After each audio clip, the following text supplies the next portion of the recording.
La reforma educativa que fue ya aprobada por el Congreso de la Unión es una reforma de fondo para garantizar la calidad educativa de millones de jóvenes y niños que forman parte o formarán parte de la plataforma del siglo XXI. La educación en nuestro país ha sido uno de los trabucos más visibles que han detenido el avance de México, y con ello la sindicalización de los maestros ha llevado a condiciones de encuentros y desencuentros con las autoridades. No se nos olvide que una de las lideresas magisteriales se encuentra detenida por hacer mal uso de recursos, de millones de pesos de las cuotas sindicales. La ley reglamentaria de esta gran reforma está por comenzar, pero los desacuerdos ya empezaron. Las bases magisteriales han señalado claramente que se oponen a algunos puntos de esta reforma, como es la evaluación, por ejemplo. De todo esto les hablaremos aquí en De Facto Televisión.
Muy buenas tardes. Muy buenas tardes. Hoy es miércoles 10 de julio de 2013. Estamos en vivo, estamos al aire con ustedes en una emisión más de A Otro Nivel, aquí en De Facto TV.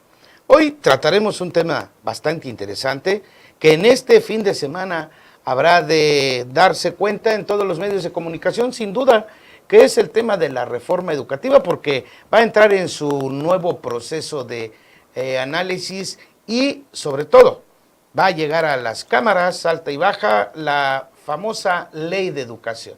Después de la reforma constitucional, viene ahora otra vez el escenario de a ver cómo se llega a un acuerdo para que esa famosa y disputada ley de educación aterrice en armonía y, por supuesto, pues le dé participación a los sectores más interesados.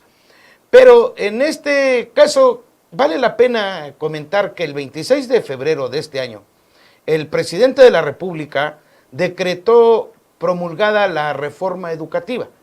Para esto tenemos un mensaje en este video que es interesante verlo.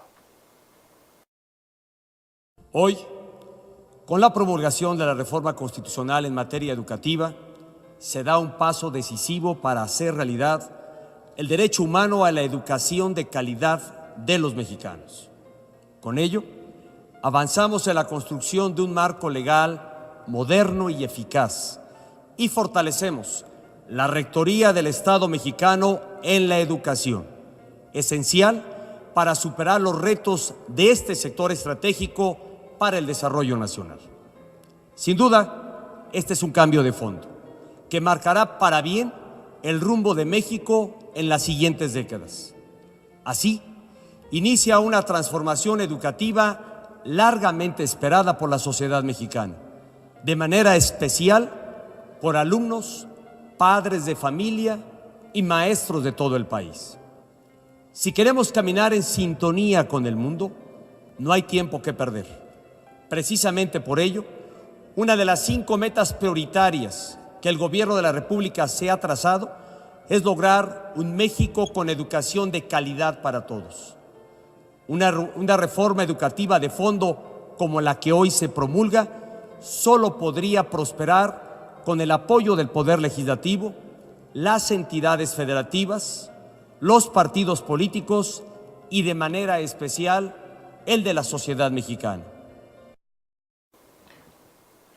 Pues bien, me da mucho gusto, como todos los días, recibir a mis compañeros y amigos de este espacio en los micrófonos y en esta cabina. Daniel Flores Mereces, buenas tardes, ¿cómo estás? Gracias, Miguel, muchas gracias a todos los maestros. Les mando también un buen saludo porque hoy los vamos a dedicar a ellos y a todo el sistema educativo. Y gracias, aquí estamos. Bienvenido también a mi amigo y compañero de este mismo espacio, Enrique Alfaro. ¿Cómo estás, Enrique? Muy bien, Miguel, muchas gracias. Daniel, muchas gracias. Aquí estamos nuevamente a otro nivel. Este será el tema muy importante, ¿no? Bastante interesante. Muy sensible para los chapanecos. Bastante interesante y sobre todo porque el presidente de la República no tuvo un gran desgaste cuando puso el sello de su gobierno al decir, bueno, se acabaron los chantajes políticos, se acabaron las posiciones violentas, los amagos al sistema, cuando decide que al interior del Sindicato Nacional de Trabajadores de la Educación las cosas estaban haciendo tan mal que quien pagó los platos rotos indiscutiblemente los debería de haber pagado ya desde hace mucho tiempo. El Bester Gordillo, por cierto, chiapaneca, que parece ser que quiso ver su suerte con Enrique Peña Nieto. ¿Cómo ven este escenario?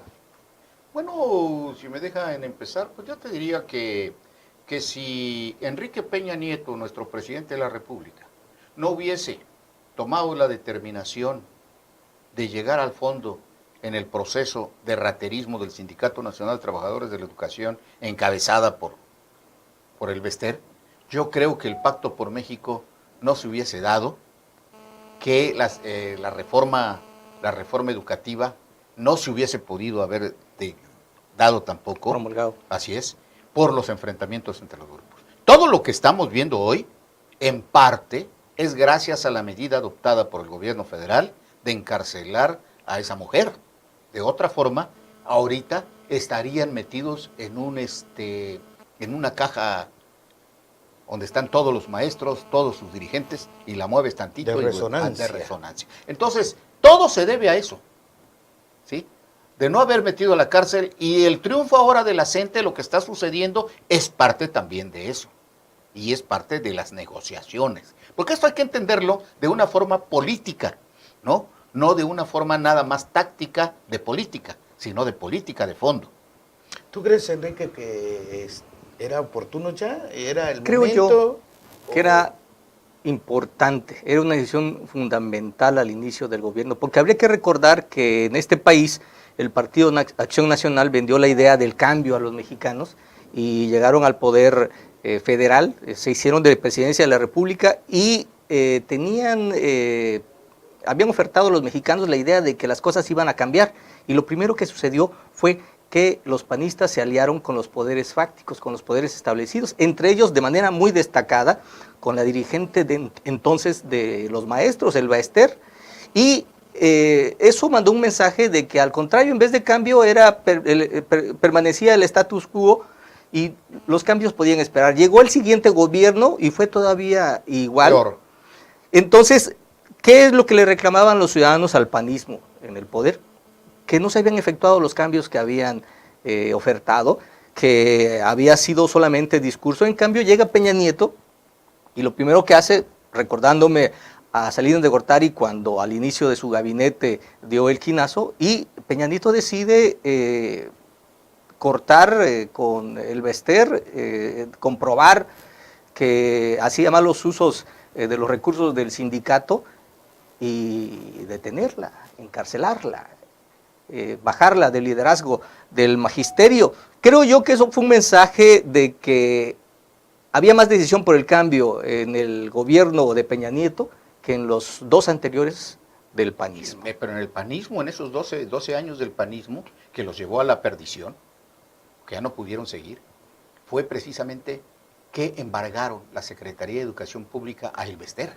Se le entregaron, se le endosaron. Ella nombraba a los secretarios, ella nombraba a los subsecretarios, metió a su yerno, a sus hijos, bueno, metió a todo mundo para manejar todo esto. Inclusive que en Chiapas creo que hay un sobrino de ella todavía manejando, dicen, yo a mí no me consta, la verdad. Bueno, Ni había quiero meterme el antecedente también de que, además de que era escandalosa la forma en que ostentaba ella la riqueza al interior, riqueza económica, al interior del sindicato de trabajadores, lo presumía en sus viajes a Estados Unidos, sus casas, en etcétera, los eventos públicos, la vestimenta, que era claramente identificable la marca, el diseñador, eran vestidos carísimos, las bolsas, ni se diga, era en un conjunto ella cargaba miles de dólares, ¿no? Los Además presumía. tuvo la osadía de ventilar públicamente durante el proceso electoral del año pasado, cuando se elige a la presidencia de la República, de decir cómo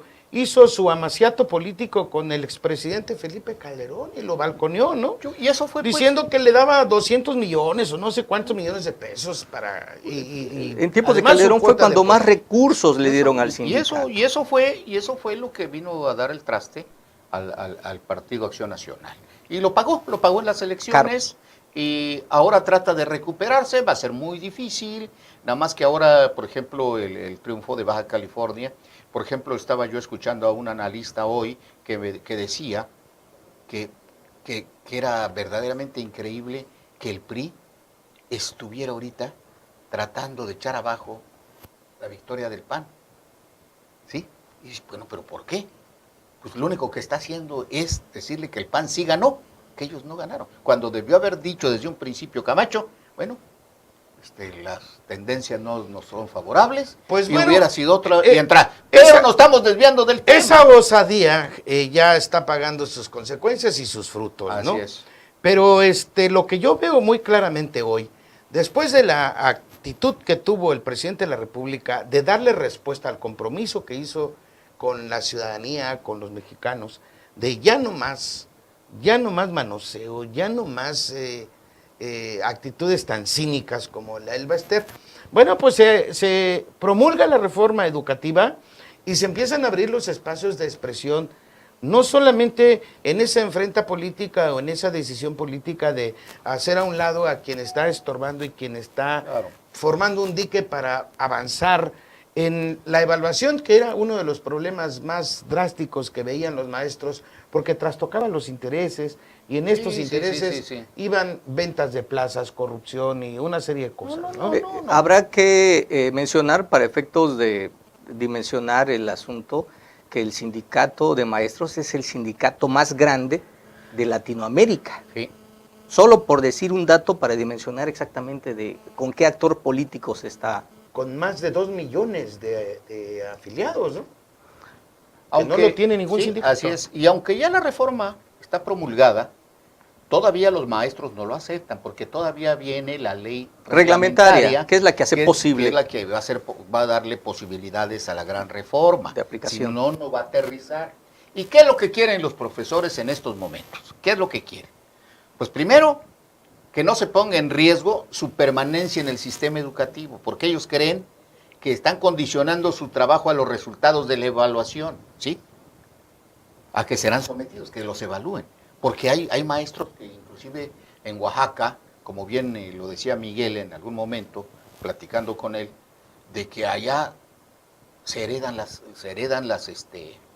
plazas, e inclusive, aunque tu hijo no sepa leer, tenga apenas la primaria, pero fíjate le dan de maestro, que ¿no?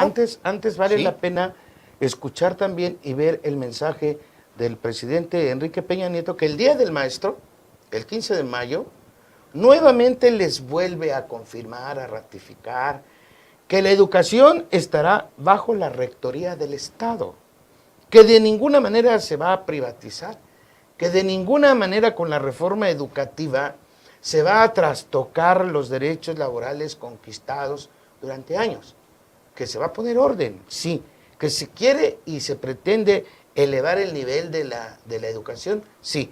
Para esto tenemos un video y veamos qué dijo el presidente Y de ahí vamos a armonizar todavía más el tema sobre este contexto. Vamos al video. A los cientos de miles de maestros que en todo el país están seguramente reunidos también, como hoy lo estamos haciendo aquí, para celebrar este día, para celebrar al Día del Maestro, a las maestras y maestros comprometidos con la educación del país.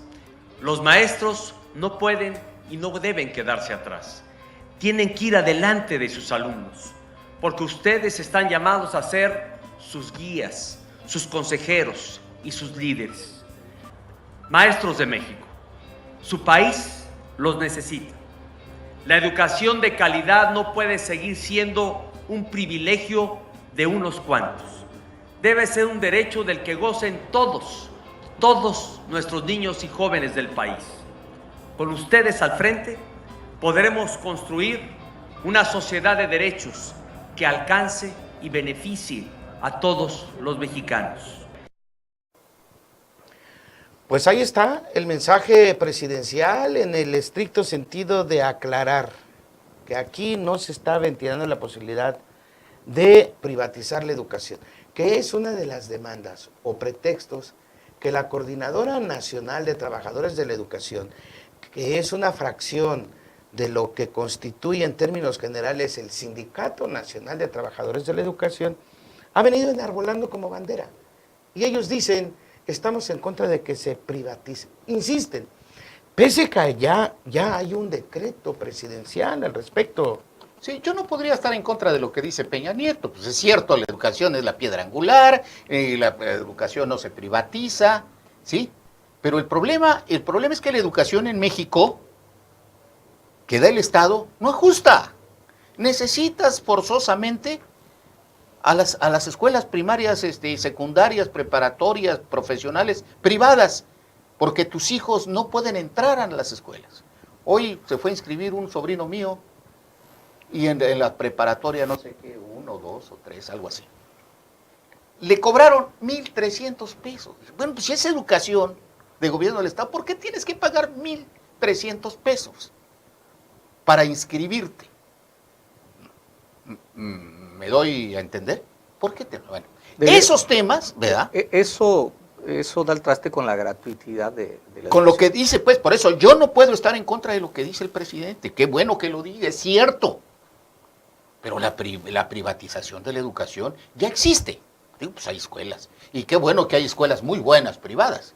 Porque mucha gente ya no cree en la educación oficial, ya no quiere mandar a sus hijos a la educación, a las escuelas oficiales. No y es los en manda. ese contexto que se maneja la privatización No, de la por eso. educación, ¿no? Acuérdate que se está hablando de una reforma constitucional, Por eso. ¿no? Sí. No el derecho a que haya escuelas privadas, las hay de hecho, puede haber muchas más todavía, ¿no?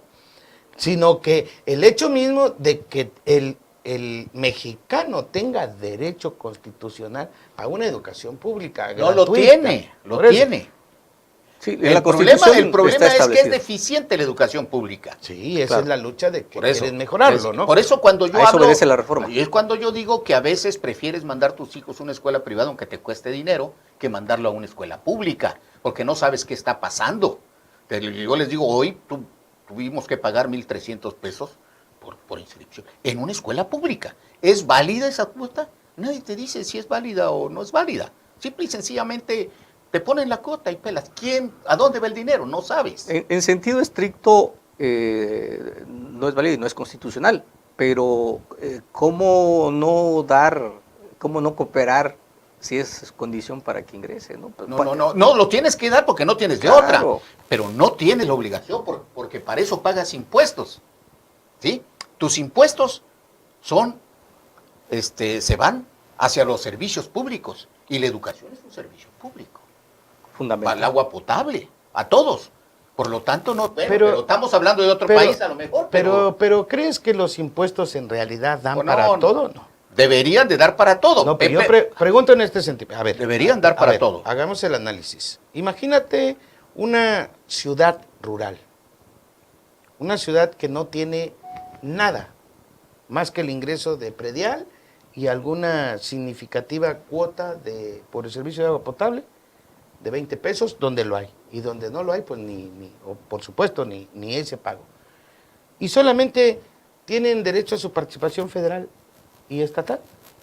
Hablas del municipio, ¿no? Hablo de los municipios. Es el primer contacto que tiene el ciudadano mexicano en cada localidad, ¿no? La autoridad municipal, que es la que se va a encargar de construir aulas, de habilitarlas y de etcétera, ¿no?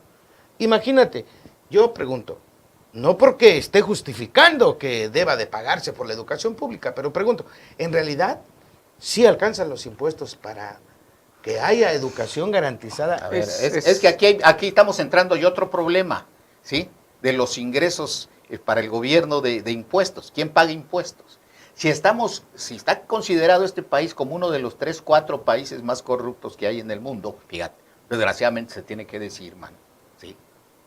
Aquí no se paga prácticamente, todos tratamos de evadir los impuestos. Pues bueno, no nos desviemos tanto Así es. con los impuestos. Entonces yo lo que quería llegar es a eso. Ahora, ¿qué quieren los profesores? Que no se les evalúe. Por eso yo hablaba de lo de Oaxaca. Allá se van, pues no quieren evaluación porque muchos no lo van a pasar. Lo importante en este orden cronológico, lo importante, el lunes hubo un acuerdo entre la Coordinadora Nacional de Trabajadores de la Educación y la Secretaría de Gobernación. Por eso, para hacer esta cosa el viernes, Lo explico, no el viernes. Mañana jueves tienen una reunión nuevamente y el viernes hacen su foro. Van a hacer eso de una cosa, se llama Foro Nacional de Análisis de la Reforma Educativa. Sí. ¿No? Así se llama. Entonces, lo que pretenden es que la Secretaría de Gobernación tome nota de esto y el subsecretario de Gobernación se comprometa a que el resultado de su foro se eleve a propuesta que sea incluida en el análisis, en la aprobación de la ley secundaria de la reforma constitucional de educación, que sería la Ley General de Educación. En este contexto, después de la actitud virulenta, después de los movimientos que realizaron en Oaxaca, Michoacán, Guerrero, y bueno, también se ha dado de manera aislada en Chiapas, por parte de la coordinadora, ¿qué significa entonces que a través de la violencia se logró un acuerdo o de esa manera se va a avanzar? Porque si bien es cierto, como tú comentabas anteriormente, en Oaxaca, las deficiencias que hay en la educación, en Oaxaca, la coordinadora, a través de la presión que ha ejercido la APO, el gobernador Gabino Cue ha doblado las manos ante el magisterio que se ha radicalizado en ese punto para permitir que ellos sigan manejando las plazas, las sigan heredando a sus hijos, aunque ni siquiera tengan la secundaria terminada. En este contexto, pues, digo, ¿quién sale ganando? Si el gobierno federal en su postura de queremos una reforma educativa, queremos que sea laica, gratuita, y que el Estado va a ser el rector de la educación, o finalmente están logrando su propósito en el magisterio, los trabajadores sin el Baester Gordillo. Yo tengo ahí un reclamo al sistema educativo mexicano de manera general. Existe una secretaría que es la de Educación, de la que dependen todas las escuelas públicas, es la que define los planes educativos y pedagógicos, es la que resuelve todo lo que tiene que ver con educación preescolar, primaria, secundaria, preparatoria y universidades. Entonces, estas instituciones que dependen de una misma secretaría dan una calificación para decir quién pasa y quién no, de un nivel a otro, de nivel preescolar a primaria, y así sucesivamente hasta te extienda un certificado con calificaciones aprobatorias, porque cuando llegas a la siguiente institución superior, te vuelven a calificar.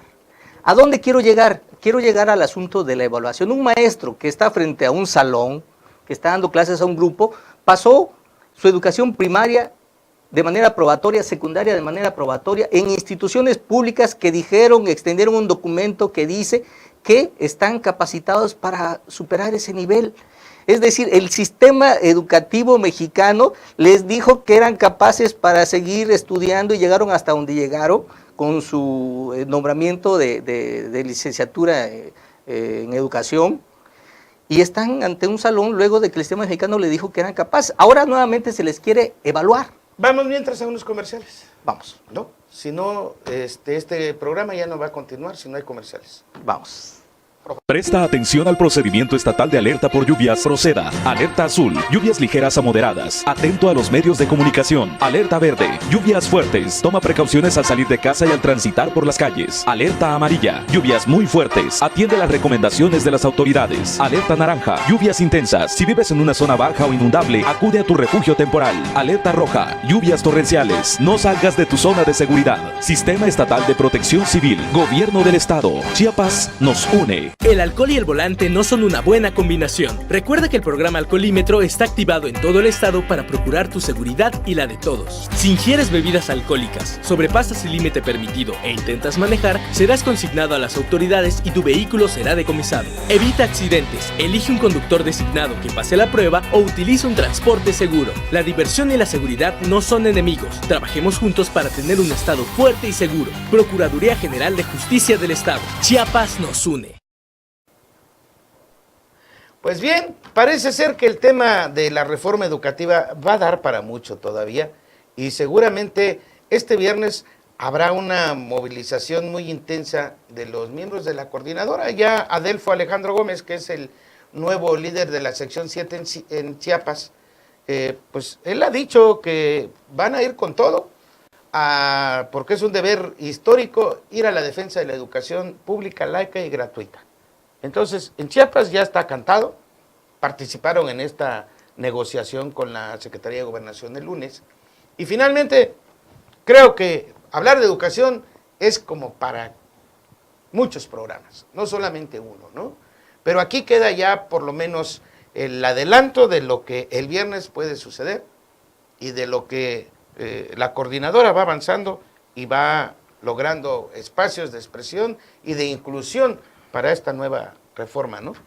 Pues ojalá y entren a la mesa de negociaciones con ese afán de llevar a cabo todos los acuerdos para la ley reglamentaria. Va a ser muy difícil, porque estás hablando con los más radicales del Magisterio Nacional del CENTE. Sin embargo, esta situación que sucedió en Chiapas, ¿sí?, con la llegada del CENTE ya oficialmente a estos puestos, va a aclarar mucho ese panorama. Por algo lo hizo la Secretaría de Gobernación y el presidente. No es una cosa nada más que se hizo así. A ver, ganó la coordinadora, órale. No, si ganó la coordinadora es porque le están mandando el mensaje que todo se puede lograr en estos momentos en México bajo el diálogo. Sin el diálogo no va a haber nada. Y ahora les están abriendo la puerta de la democracia. Bueno, yo no dudo que esto es el principio del fin del Sindicato Nacional de Trabajadores de la Educación, el sindicato del Bester. Podría comenzar a ser el principio del fin. Está el Sindicato de Trabajadores de la Educación, que lo dirige uno de los hijos de otro de los también grandes dirigentes como Carlos Jongitud Barrios. En conclusión del tema de hoy, ¿cómo ves? Creo yo que este foro de algún modo va a institucionalizar las demandas de la coordinadora. Existe el planteamiento de que a su vez se presente ante las instancias correspondientes y bueno, seguramente el resultado de estos foros se discutirá en el Congreso de la Unión, donde están representados todos los partidos políticos y donde no se le puede responsabilizar exclusivamente al gobierno federal de esta reforma, sino donde se discuten y se aprueban y participan todos los partidos políticos, todas las expresiones ideológicas. Pues va a ser muy interesante que si para la próxima semana logramos tener contacto con el nuevo dirigente de la sección 7, emanado de la Coordinadora de Trabajadores de la Educación, y en esta cabina él nos pudiera platicar un poco de los acuerdos a que lleguen en este foro nacional y qué es lo que esperan los mexicanos con esa educación de la que ellos están comprometiendo a que sea de calidad. Y bueno, al respecto, vale la pena comentar que, no todo es negativo en la educación. En Chiapas, indígenas tocolabalés, integrados en la primera generación universitaria de la Universidad Indígena de Chiapas, logra titularse en la licenciatura de Turismo Alternativo y Lengua y Cultura. Son 45 jóvenes indígenas tojolabales. A mí me parece importante que de lo negativo que pudiera apreciar la sociedad de la educación. Y recuerdan que, para comentarlo como referencia, en Sinacantano, San Juan Chamula, un regidor condenó a que... varias muchachas que habían terminado de Linea, ¿no? Sí, que habían terminado educación para adultos, que cómo era posible que estuvieran que estudiando, se fueran a su cocina, que ¿no? era una vergüenza, Fueran que mejor se fueran a la cocina, ¿no? Y bueno, pues aquí tenemos la prueba de la Universidad Intercultural de Chiapas, la UNICH, que encabeza Javier Álvarez, por cierto. Que es creo yo, un triunfo del concepto, ¿no? Esta universidad reconoce la interculturalidad que existe en nuestro estado, la diversidad de etnias que existe, y al reconocerles esta condición les acerca la educación en su propio idioma, bajo sus propias formas de entender el universo. Ya no vendida esta educación en el mejor sentido de la palabra desde la visión occidental, desde la obligación de que hablen español obligada de manera forzosa. Ya el concepto arroja sus primeros resultados. Esta universidad acepta, concibe y promueve estas diferentes culturas, y bueno, ahora estos 45 jóvenes están egresando. Pero si vamos más allá del compromiso que adquirió don Emilio Chaufet como titular de la Secretaría de Educación, creo que de los resultados que ya está dando también, y también vale la pena reconocer que fueron becados 58 jóvenes indígenas y maestros académicos para que fueran a estudiar a la Universidad de Georgetown, en Estados Unidos. Y eso es un acuerdo entre el gobierno norteamericano, entre la Universidad de Georgetown, para poder ir a estudiar. Pues qué bueno que ojalá y organismos internacionales siguieran pues poniendo su vista sobre México y sobre la gente pobre, sobre todo los indígenas, que han estado ahora sí que marginados durante tantísimos años. Yo creo que la UNICH está haciendo lo suyo, es una lástima que no esté viendo su primera generación, el que lo fundó, el que lo hizo, es una lástima. Mucho la concibió. Que la concibió él. A mí me da cosa porque Fábregas Puig, ¿no? Andrés. O Puig, Andrés Fábregas Puig, o Puig le decimos aquí, Puig. ¿no? Es Puig. Puig, es Puig. Es Puig el otro. El otro. Puig, no, Era Puig aquí. Puig, ¿sabes qué es Puig en Tzotzil? ¿Qué es? Nosotros allá le decíamos Puig, una dobladilla, una tortilla rolladita como taco con sal, un push de sal. Está rico. No, estamos hablando de comida ahorita. Sí. Bueno, pues para finalizar este espacio de hoy, a otro nivel, tenemos por ahí una información de nuestro compañero Luis Ayala Ramos del Estado de México. En Ecatepec hubo una actividad muy importante, sobre todo con problemas de salud degenerativas como la diabetes. Se inauguró ahí en Ecatepec el primer centro de atención al diabético. Vamos pues con la información de Luis Ayala Ramos. El secretario de Salud del Estado de México, César Gómez Monje, acompañado del alcalde Pablo Bedoya López, alcalde de Ecatepec, inauguraron el primer centro de atención al diabético, en el cual las personas con este padecimiento podrán contar con la mejor atención especializada que les permita tener una mejor calidad de vida.